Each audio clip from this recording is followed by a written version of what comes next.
여러분 혹시 발바닥 마저 보셨나요? 연세가 조금 있으신 그런 남성분들은 아마 대부분 맞아 보셨을 겁니다. 과거에는 새신랑을 거꾸로 매달아서 발바닥을 때려주는 그런 습관이 있었습니다. 엉덩이도 아니고 왜 하필 발바닥이었을까요? 발바닥을 때려주는 그런 풍습은 신혼밤을 잘 보내기 위한 그런 주변의 배려라고 볼 수가 있습니다.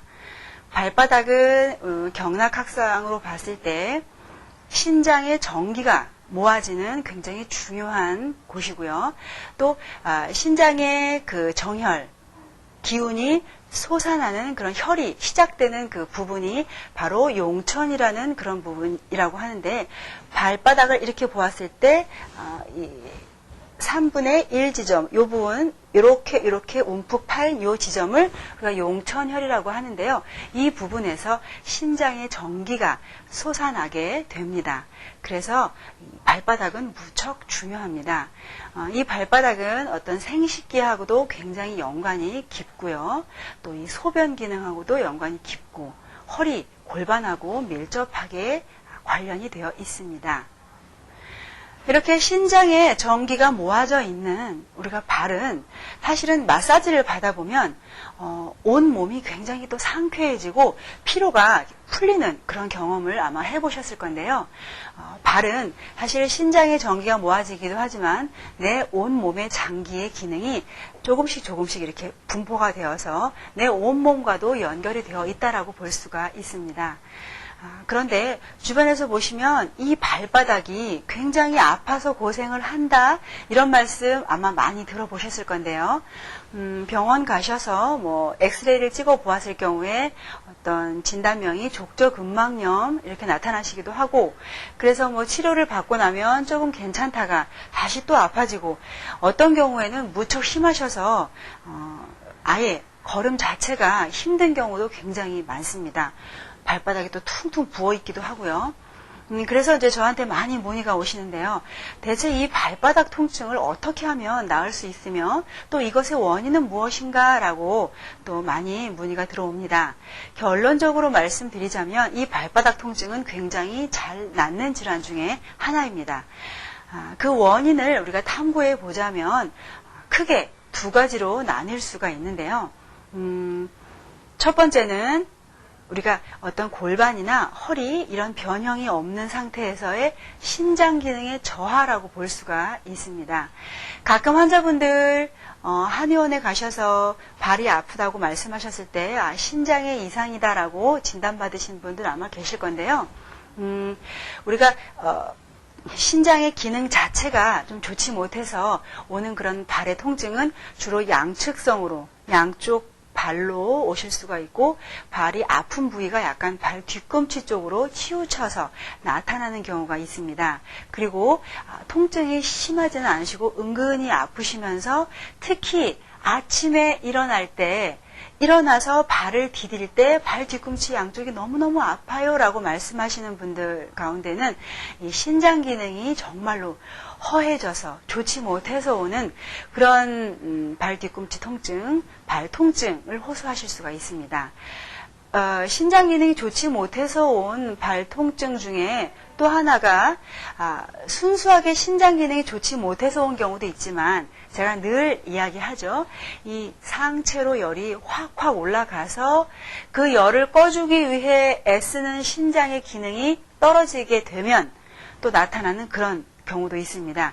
그래서 결과적으로는 신장으로 인해서 우리가 발이 아픈 경우는 또한 두 가지로 나눌 수가 있는데, 신장 기능 자체가 허약한 경우, 두 번째는 상체로 열이 심하게 올라서 2차적으로 신장의 기능이 떨어진 경우, 이 두 가지로 나눌 수가 있는데요. 첫 번째 경우에는 당연히 신장의 정기를 보호해주는 한약 치료라든지 침 치료를 같이 병행을 하시면 훨씬 좋아지실 거고, 두 번째 경우에는 위에 있는 열을 좀 식혀주면서 신장 기능을 보충해주는 그런 치료를 하시게 되면 탁월하게 효과를 보실 수가 있습니다. 그리고 발 통증의 두 번째 원인, 이거 요즘에 굉장히 많으신데요. 발은 인체의 체중의 부하가 걸리는 가장 마지막에 위치해 있죠. 그래서 이렇게 지탱을 할 수가 있는데 어떠한 이유에서든지 척추가 틀어져서 골반이 삐뚤어지게 되면 체중 지지가 한쪽 발로, 즉 다리 길이가 차이가 나면서 한쪽 발에 체중이 많이 걸리는 그런 경우가 많이 생깁니다. 이럴 경우에 발 통증은 주로 양측성이라기보다는 한쪽으로 주로 통증이 오겠죠. 그리고 한쪽으로 오더라도 수시로 위치가 바뀝니다.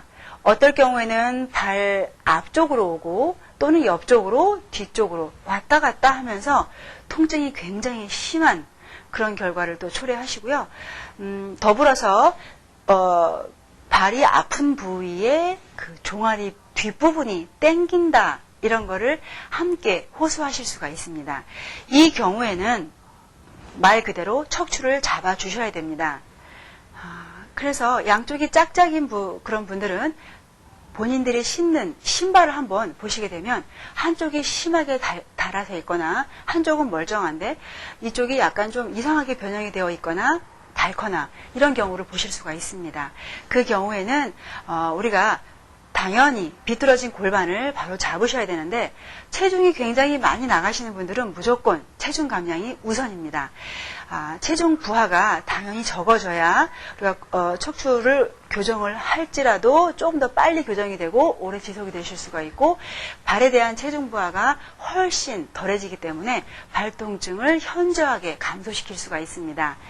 우리가 척추가 이 틀어지는 원인은 역시 내장 기능의 원인과 또 여러 가지 원인이 있는데요.